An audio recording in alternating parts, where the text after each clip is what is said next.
holiday, right?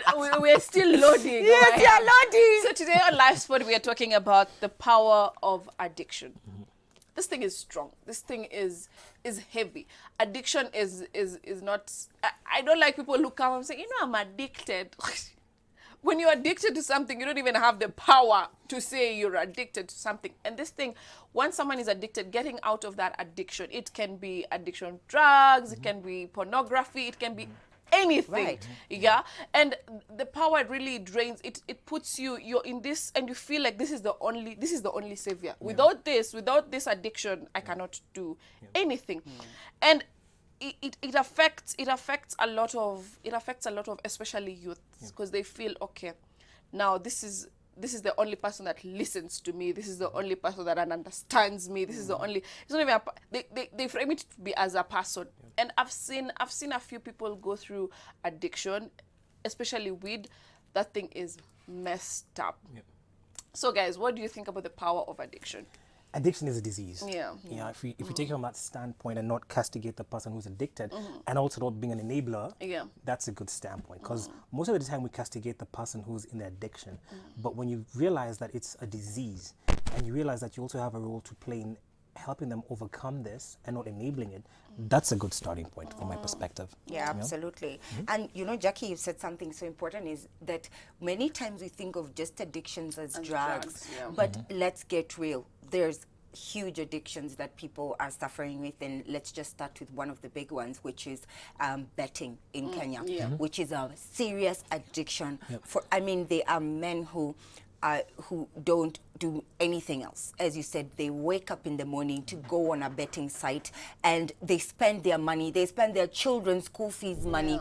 It's an addiction. We might not look at it as, or you might not take it as seriously, but that is an addiction where somebody is going and spending the money they should be eating with, or they should be paying their rent with, to go and bet. That is a very serious addiction. And another one you just said as well is pornography.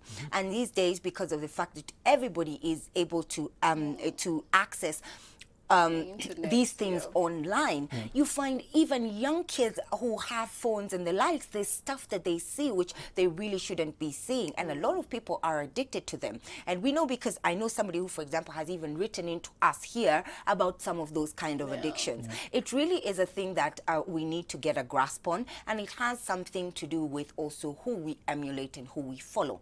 Now, if the young men in the society, they see their uncles and their older brothers and everybody, them, their work is just to go on all these betting sites and bet. That's what they see as what's right. Or if they see people around them, as you said, taking drugs or addicted to drinking. Alcohol is, first of all, I think one of the things which, if you're talking about addiction, Kenyan society, every day after work, you go and you have a drink. Those are addictions. We don't look at them as serious things, but we really should. And these days, there's also a lot of help out there. There's a lot of help centers. There's a lot of people who are willing to give you their time to talk to you. There's also a lot of former addicts who have been able to overcome these things, and they now teach other younger people how to go about it.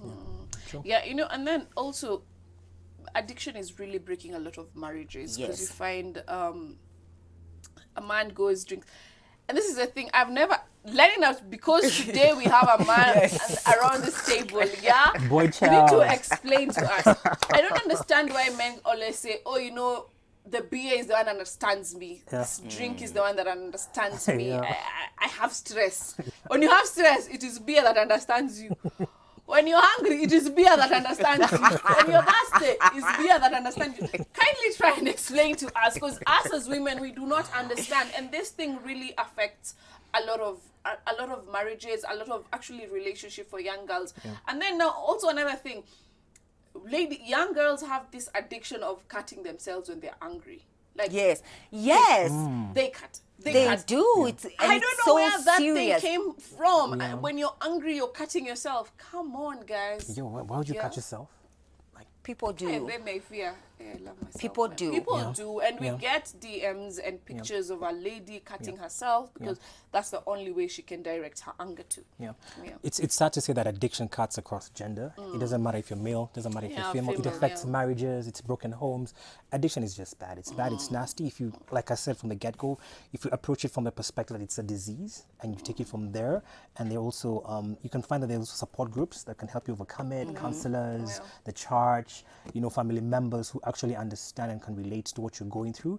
If you have a good support group, you can easily overcome it. It's a lifelong process, but you shall overcome it, and you shall also make headway towards overcoming that addiction. So and you know, we need to also see the flags. When someone just tells you you're addicted, when someone just tells you, hey, 4 people tell you you're addicted to this. Now, those are flags. It's true. Try now, see, okay, I'm really addicted. Because actually, when you're addicted, you wouldn't know you're addicted to this thing. It's people who tell you. Yeah, people who tell you. So when someone comes and tells you you're addicted to this particular thing, you know, now start looking for help and say, okay, well, let's start dealing with it when it's early. That now we start collecting you kwa mitaro, kwa nini. That is very true. A lot of people are in denial about their addictions, and as you said many times, that's why family members or friends have to launch interventions.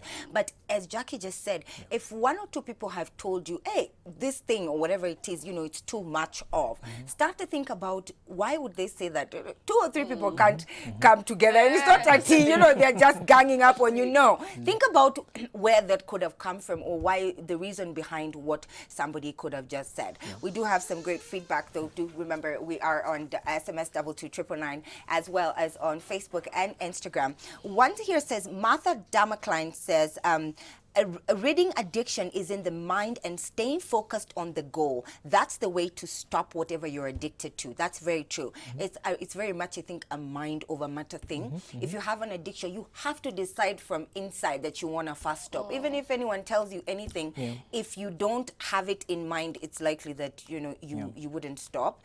And then another one says, okay, everybody, of course, is just asking where everyone is. Another one says, Basi, addiction has never been my case. I thank God. One here says, looking dope. We're watching from Madare North. Today, there's some pop of color looking good. As always, I guess, Lenny, you brought us. You brought us a pop of color. Everyone is asking where Zula and Kush are. I will hand over to Jackie.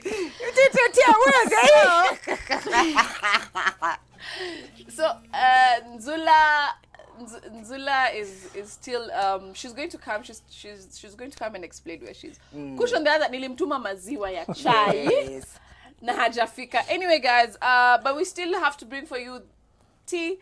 Yeah, I can see people saying, Jay Matubia, you're looking awesome. Where is Kush? Nimesema nimemtuma maziwa hajarudi. Hey people, I just want to see my girl Nzula guy, cause see what what we are here, guys. Please don't do this Dorcas, to us. Excuse me. Don't do this to us. Me and Jackie are here so happy. As in we are here, serving you the tea with Lenny. All right, guys, so let's take a short commercial break. We have an amazing guest in studio. You definitely don't want to miss out. Remember to send in your questions and your comments. We'll be right back.